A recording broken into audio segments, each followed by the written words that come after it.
سن کر وہ شخص غصے میں آ گیا اور اس صراحت کو بھی مار ڈالا اور اب قیمتی بھی مکمل ہو چکی تھی۔ سو قتل۔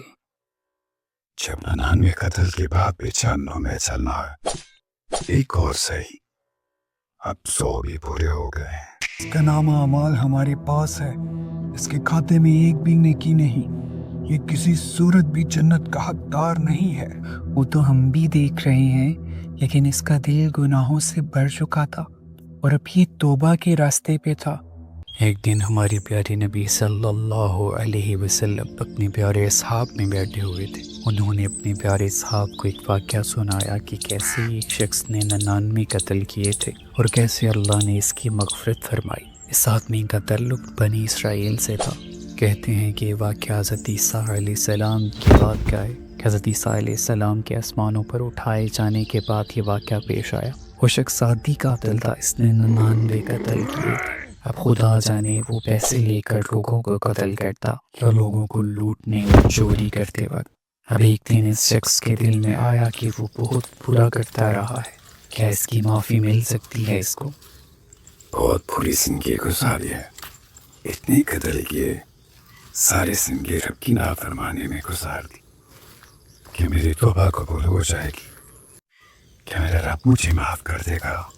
وہ یہ سوچ ہی رہا تھا کہ اس نے ارادہ کیا کہ وہ کسی عالم یا راہب سے اس بارے میں جا کر معلوم کرے گا کہ کیا اتنے بڑے گناہ گار کو رب بخش دے گا کہ جس نے اتنے قتل کیے۔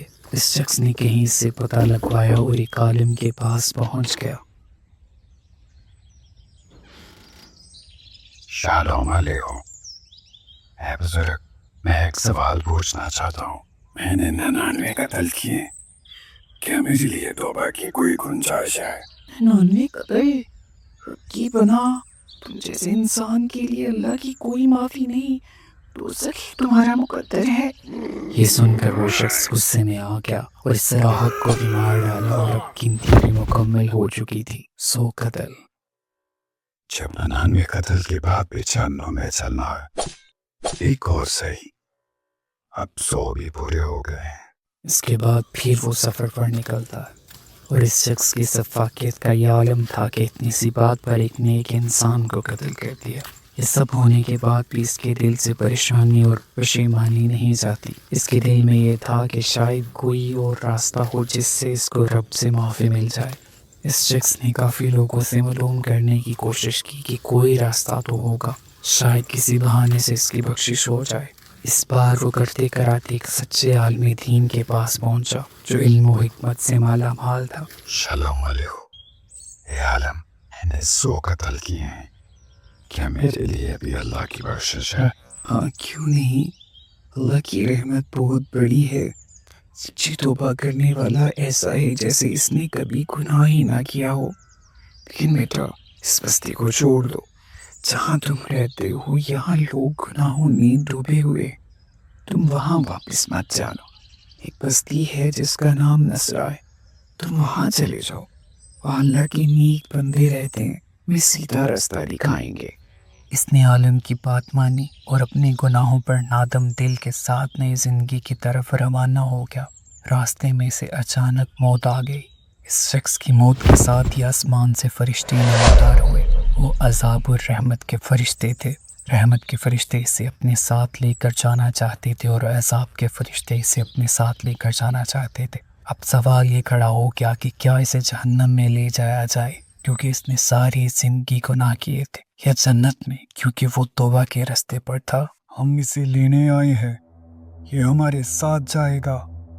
نہیں، بالکل نہیں، یہ ہمارے ساتھ جائے گا۔ اس کا نام اعمال ہمارے پاس ہے، اس کے کھاتے میں ایک بھی نیکی نہیں، یہ کسی صورت بھی جنت کا حقدار نہیں ہے۔ وہ تو ہم بھی دیکھ رہے ہیں، لیکن اس کا دل گناہوں سے بھر چکا تھا اور اب یہ توبہ کے راستے پہ تھا اور اسی سلسلے میں نکلا ہوا تھا۔ اسے امید تھی کہ رب اسے معاف کر دے گا۔ تم ٹھیک کہہ رہے ہو، لیکن ابھی تک توبہ اس کے کھاتے میں کہاں درج ہے؟ ابھی تو ارادہ ہی تھا۔ اسی الجھن میں اب سب فرشتے اللہ کے حکم کا انتظار کرنے لگے کہ اب کیا کیا جائے، کون سے فرشتے اسے لے کر جائیں گے۔ اب ان فرشتوں کی طرف اللہ کا حکم پہنچا کہ وہ اس زمین کو ناپ لیں. اگر یہ شخص جس جگہ مرا ہے وہ اس کی بستی جہاں سے وہ آیا ہے اس کے قریب ہے تو یہ عذاب کے فرشتوں کے ساتھ جائے گا، اور اگر یہ جگہ اس بستی کے قریب جہاں یہ توبہ کی غرض سے جا رہا تھا، جہاں پر اللہ کے نیک لوگ رہتے تھے، تو اس صورت میں یہ رحمت کے فرشتوں کے ساتھ جائے گا اور جنت میں داخل ہوگا. فرشتوں نے زمین کو ناپنا شروع کیا، لیکن اصل میں یہ شخص جس جگہ مر کر گرا تھا وہ جگہ اللہ والوں کی بستی سے تھوڑی سی دور تھی. یہ شخص اپنی نیکی کا راستہ اختیار کرنا چاہتا تھا اور اللہ سے معافی کا طلبگار تھا، تو اللہ کو اس شخص پر رحم آ گیا اور رب نے فیصلہ کر لیا تھا کہ وہ اس شخص کو بخش دے گا.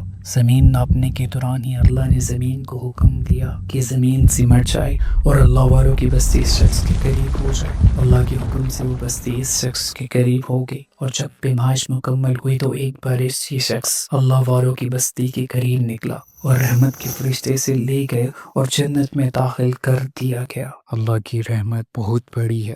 اگر تم سچے دل سے توبہ کرو تو چاہے تم نے کتنے ہی گناہ کیے ہوں اللہ معاف کر دیتا ہے. کہہ دو کہ اے میرے بندو جنہوں نے اپنی جانوں پر ظلم کیا، اللہ کی رحمت سے نا امید نہ ہو، وہ سارے گناہ بخش دیتا ہے. تو یاد رکھی مایوسی گناہ ہے اور توبہ رحمت کا دروازہ. ہمیشہ اچھے اعمال کرنے کی کوشش کرو، اور اگر گناہ ہو بھی چاہے تو فوراً سچے دل سے معافی مانگ لو. بے شک اللہ سے پڑھ کر کوئی معاف کرنے والا نہیں. آج بھی اگر ہم دیکھیں شاید اس شخص سے بڑا گناہ گار کوئی نظر آئے جس نے اس قدر گناہ کیے ہوں، لیکن قتل جیسے بڑے گناہ، اور وہ بھی ایک دو نہیں بلکہ پورے 100 قتل کرنے پر بھی صرف توبہ کے ارادے پر اللہ نے اس آدمی کو بخش دیا اور معاف کر کے جنت میں داخل فرما دیا.